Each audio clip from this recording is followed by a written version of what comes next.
Welcome back to Get the Shot, brought to you by Tamron Australia. My name is Joe with Alex Ma. He is an amazing photographer who has done some really cool stuff with film and infrared film. You're probably seeing on screen now some of the amazing colors that come out. We'll learn all about that and all that process there.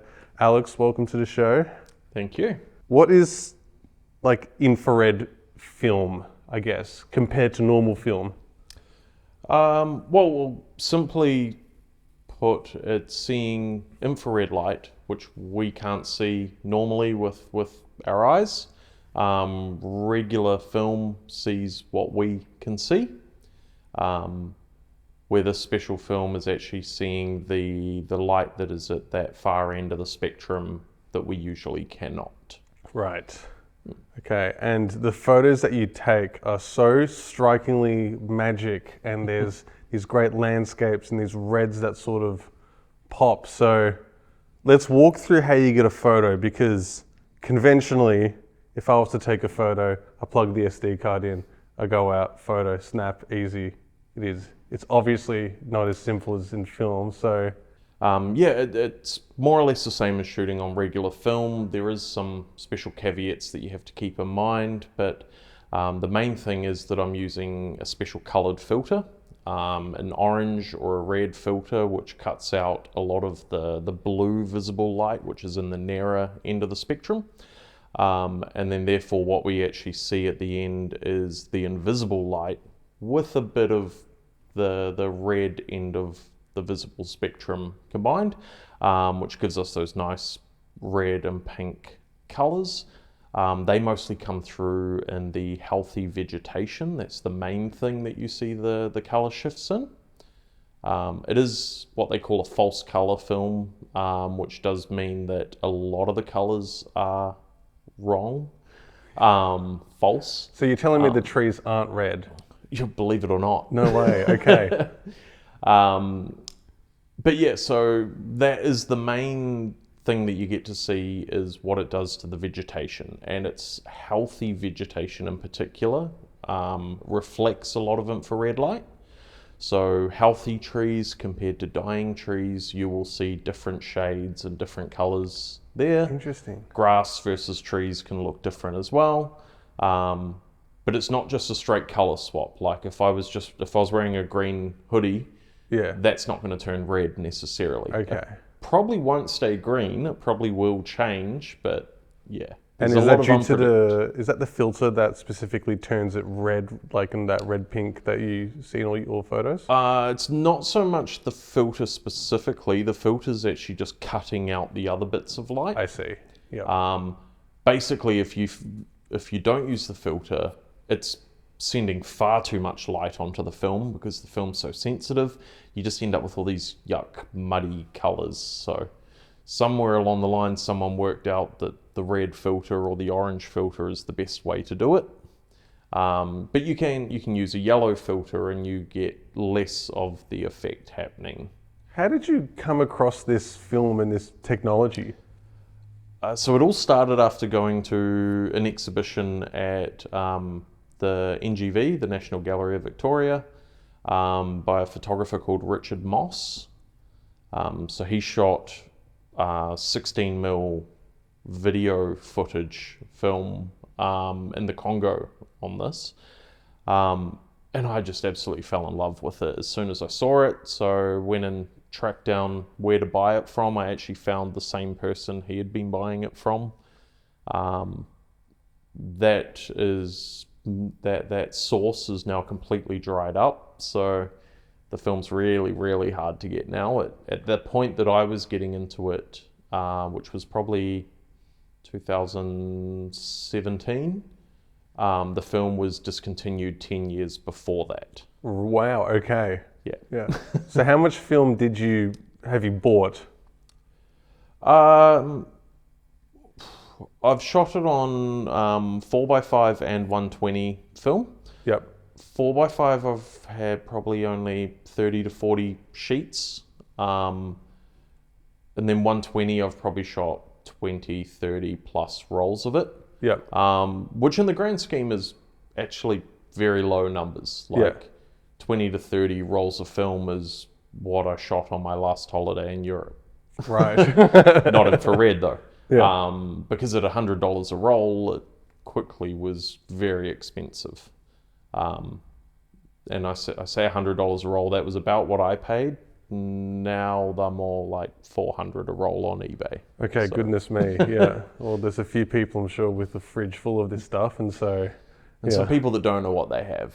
That's It's just- true. It's just put on a windowsill somewhere, Oh man, burning away. You've killed some of our audience right now, and they've gone up.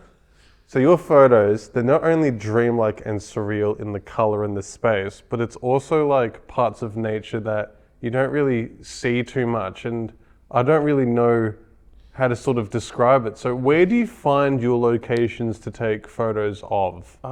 So with this film, because it's so alien, I really wanted to lean into that as much as I could. So I'm very happy to hear you say it looks so out there. Yeah.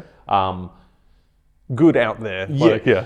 but I really wanted to lean into the alien, otherworldly look. So I've avoided anything too human. I've made a point of not shooting where there's power poles in the background, where there's fence lines that I can see. So it's been a lot of exploring bushwalks and so on to find some very unique locations. And just looking for something that really could be another world. That's so awesome. And how big is your backpack with all your stuff in it? How much stuff are you carrying with you? Sometimes it's not too bad. So sometimes it's just my Fuji 645, which is a little handheld, not actually a big camera at all, even though it's medium format film. It's probably one of the smallest medium formats. That I shot this film using that camera in Japan and in New Zealand. I took that on a plane, shooting out the window of a plane with it, which got some great shots there. But then other times, maybe I'm carting my 3-meter tall tripod and my 4x5 setup out into the bush. And God damn. That's when it starts getting a bit heavy. Again, to the point I sort of mentioned earlier, most people, when they go to take photos or video on digital, they plug their SD card, their CF Express, their storage device in, and they just take photos and go, go, go. When you're shooting on film, you have a limited amount, and you have to be really careful with being technically proficient and being on top of all of that. Is it stressful shooting on film? That's a good question. Yes, it can be very stressful. Because not only is the film itself expensive, and in the case of the infrared film, very expensive, but it's also the fact that you're not going to have that moment again. So you really do have to be precise. That said, like if you're worried, take 2 shots. You know, do a bit of bracketing on your exposure, and then you've got a backup. That's a good one, yeah. When the film's $400 a roll, you're probably not doing that though. And so with that in mind, like I've got a lot of shots that didn't turn out, and oh well. If it's $400 for a roll, how much is it then costing to take a photo and then develop it? If I again, I didn't buy them when they were $400, but Yeah, from when you bought it, yeah. But we'll go with from when I bought it, which was probably more around the 100 a roll. On a roll of 120 on my 6.7, I get 10 photos, so that's $10 a photo. That's just before anything. Then there's the developing of that is going to add another $5 to $10 on it. By the time I add scanning, that's adding a bit more. We get into the point of $30, $40 a click. A click. Yeah.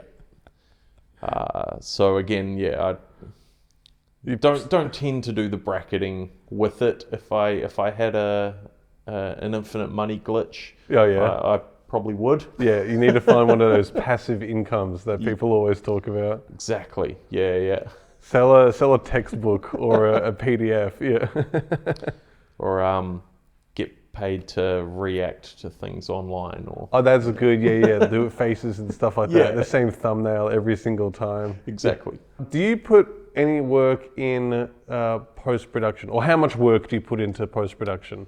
I don't put a lot of work into post-production. I think that is a major draw to film for me in the first place, is you're shooting to get the look of the film. At the same time, I still think anyone shooting film should be editing their pictures. If you're not editing your pictures, then you're relying on whoever scanned it for you to do the editing. If you're scanning yourself, different story, which I normally scan myself and just do some basic color corrections, straighten some horizons, and that's about it. Film is an interesting hobbyist, thing in our world, and photography and just being creative in general. We were talking before we started here about it becoming a really trendy thing this year, and a few movies. Sinners, directed by Ryan Coogler, they used a 65mm super thing. One Battle After Another, Paul Thomas Anderson with the VistaVision 70mm. Why do you think film as a trend is on the rise? We're using film is on the rise as a trend. Yeah, well, like I was saying before, I don't think it's just this year. It's been steadily happening for the last 10 years that it's improving.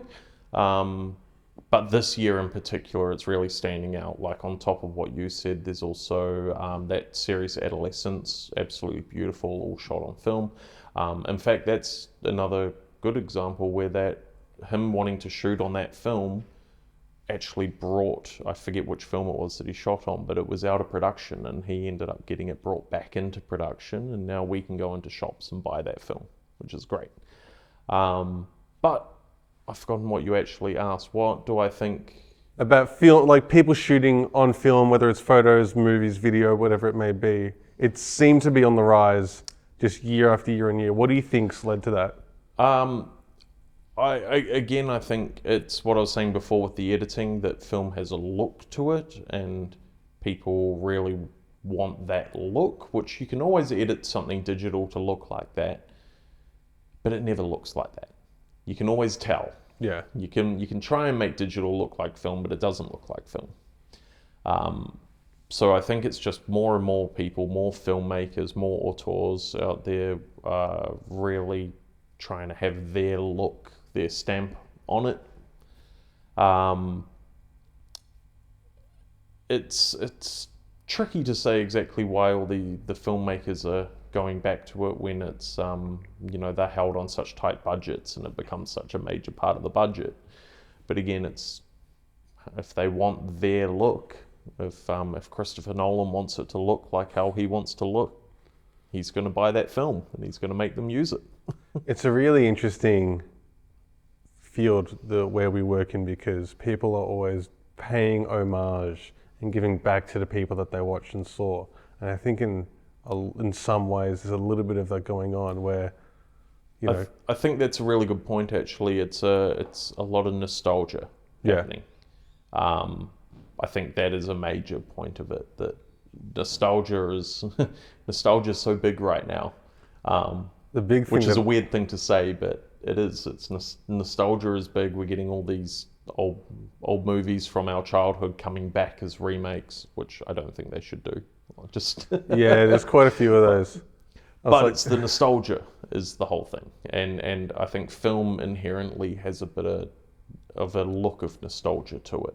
Yeah, all that crackling and the imperfections and like listening to a record with a crackle in it. It's the same thing. Yeah, I heard recently The Chronic, the Dr. Dre album, on record for the first time. And I was like, this is a totally different listening experience. Oh, yeah. And I remember telling my parents, and they were like, why would you do that? I was like, it was just there, but it was so good. Talking about music is actually the best comparison to photography, where technically the record is inferior to what you can get in digital on a CD. Yeah. But who cares? It's so much more fun to put a record on. And I think it's the same with photography. Digital, I hate the whole what's better, film or digital. I hate that argument. Why's that? Because people get so caught up in what their opinion is. Like my opinion is that I prefer film. I always want to shoot on film. But the reality is that the digital is actually the superior system. Yeah. It can do everything that the film can do. It can emulate everything. But you can have your personal preference. I don't care that the digital is technically better. I don't try to get things technically right. I don't even try to expose technically correct half the time. I think that's such an interesting point that you come up there, because your line of work's always been more professional photography, art stuff, all that sort of thing. My background in videography was always client work for social media. If I shot that on film, that's just precarious, expensive, Yep. and worst of all, the client gets the delivery way later.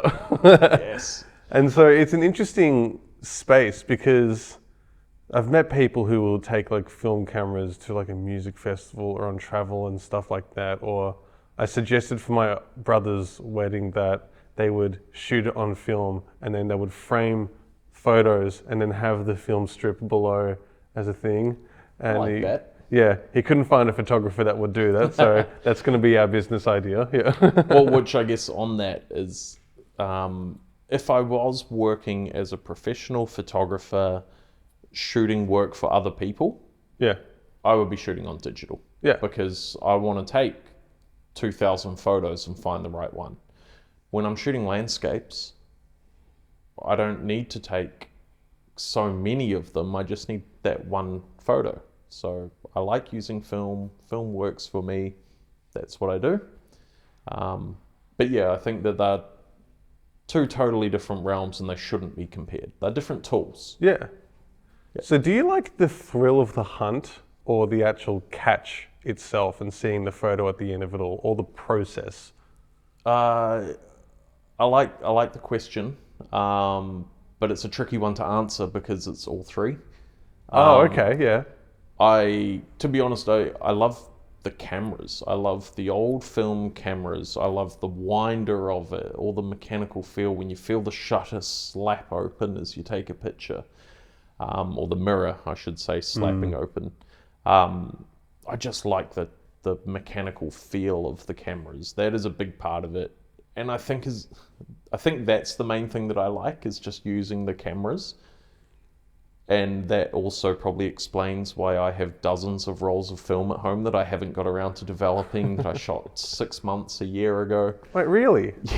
I do it all the time. They sit on a shelf and I'll get it developed at some point. You don't come across as a lazy person at all. So what prevents you from developing these photos? Well, like I said, it's two things. One was what I was saying before, is that I take a lot of photos because I enjoy going out taking photos, holding the cameras, using the cameras. But I'm not in a rush to see it. And I also kind of like the surprise of when I get it developed much later and I've completely forgotten what was on there. To be honest though, it is a bit of a lazy thing in that color film, I probably get developed straight away because I drop it off to a lab and they do it for me. Black and white I do myself, which means if I'm going to bother doing it, I need to have enough rolls that it's worth the time to sit down and set it all up and do it.